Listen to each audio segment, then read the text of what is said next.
بسم اللہ الرحمن الرحیم۔ BRB کے دوستوں کو میرا سلام۔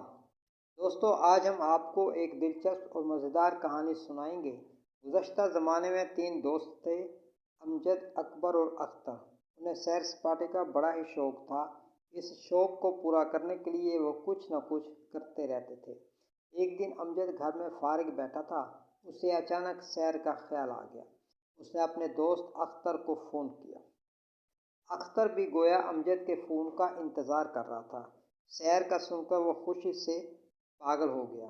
اس نے کہا وہ تیار ہے۔ پھر امجد نے اپنے دوسرے دوست کو فون کیا۔ وہ بھی سیر کے لیے بے قرار تھا۔ اس نے فوراً ہی اوکے کر دیا۔ اگلے ہی لمحے وہ تینوں دوست گھر سے باہر روڈ پر تھے۔ وہ خراما خراما چلے جا رہے تھے۔ انہوں نے ایک دوسرے کا حال پوچھا اور پھر خوش گپیوں میں مصروف ہو گئے۔ وہ تینوں حشاش بشاش دکھائی دے رہے تھے، جیسے انہیں کوئی فکر ہی نہ ہو۔ یہ تینوں دوست اپنے لباس اور وضاقت سے کسی امیر اور پڑھے لکھے گھرانے کے چشم و چراغ نظر آ رہے تھے، اور یہ ایک حقیقت بھی ہے۔ لیکن ان کی غلط تربیت اور والدین کی عدم توجہی کے باعث یہ نکھٹو، کام چور اور آوارہ ہو گئے۔ وہ سیر کرتے کرتے شہری حدود سے نکل کر دیہاتی علاقے میں داخل ہوئے۔ وہ دوستوں بہت دور نکل گئے تھے۔ راستے میں انہوں نے کچھ دیہاتی جانور دیکھے۔ وہ بکریاں، مرغیاں اور بطخیں دیکھ کر بہت خوش ہو رہے تھے۔ وہ ان میں بہت دلچسپی لے رہے تھے۔ امجد نے اپنے دوستوں کو بتایا، گاؤں میں ان کے دادا کی زمین پر بھی ان کے جانور ہیں۔ جب وہ چھوٹا ہوتا تھا تو ان کے ساتھ بہت زیادہ کھیلا کرتا تھا، ان کے ساتھ ہی وقت گزارتا تھا۔ وہ بطخیں اور پکوئن اور مرغیوں میں دلچسپی لے رہے تھے اور گمسم ان کو دیکھ رہے تھے۔ تب بھی ایک بھاگتی دوڑتی موٹی تازی گائے ان کے قریب سے گزری۔ ممکن تھا کہ وہ ان کو ٹکر مار دیتی، لیکن اللہ نے بچا لیا۔ اب وہ جنگل کے علاقے میں داخل ہو رہے تھے۔ وہ صنوبر اور چیر کے درختوں کی اٹھان سے لطف اندوز ہو رہے تھے۔ انہوں نے چلغوزہ، انجیر اور دوسرے جنگلی پھلوں سے پیٹ کی آگ بجھائی۔ ابھی وہ تھوڑا آگے گئے تھے کہ ایک گینڈا جو کہ زخمی حالت میں اچانک ان کے سامنے آ گیا۔ سب دوستوں نے درختوں کے پیچھے چھپ کر اپنی جان بچائی اور گینڈا دوسری جانب چلا گیا۔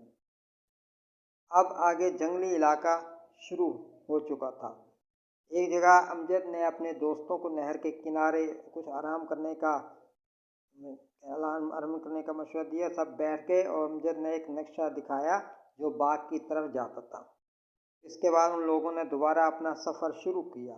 ابھی وہ تھوڑا ہی آگے گئے تھے کہ ایک دم دھند چھا گئی۔ اندھیرا ہر طرف ہو گیا اور بڑے پریشان ہوئے، لیکن اگلے ہی لمحے مطلع بالکل صاف ہو گیا، گویا وہاں پر ایک دھند کی لہر آئی ہوئی تھی۔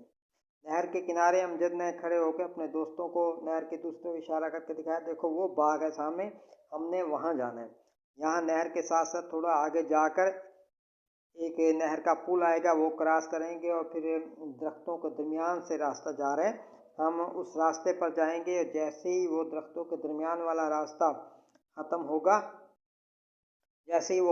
اس کے دوسرے کنارے پر باغ ہے، اور اسی وقت آپ باغ میں داخل ہو جائیں گے۔ واقعی جیسے درختوں والا راستہ ختم ہوا، فوراً باغ سامنے تھا۔ باغ کے مختلف طرح کے پھل دیکھ کر تر و تازہ اور لذیذ پھلوں سے باغ بھرا ہوا تھا۔ ان پھلوں کو دیکھ کر ان کے منہ میں فوراً پانی بھر آیا۔ وہ لوگ جب باغ میں داخل ہو رہے تھے تو باغ کے مالک کی ایک لڑکی نے ان کو دیکھ لیا جو باغ میں کام کر رہی تھی۔ اس نے سوچا یہ لوگ ہمارے باغ کو تباہ و برباد کر دیں گے، مجھے بابا کو بتانا چاہیے۔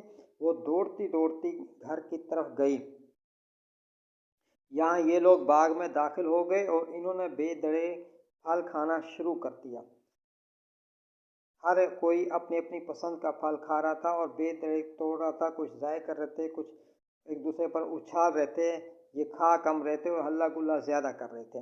لڑکی بھاگتی بھاگتی کھیتوں میں سے بھاگتی گھر کی طرف جا رہی تھی۔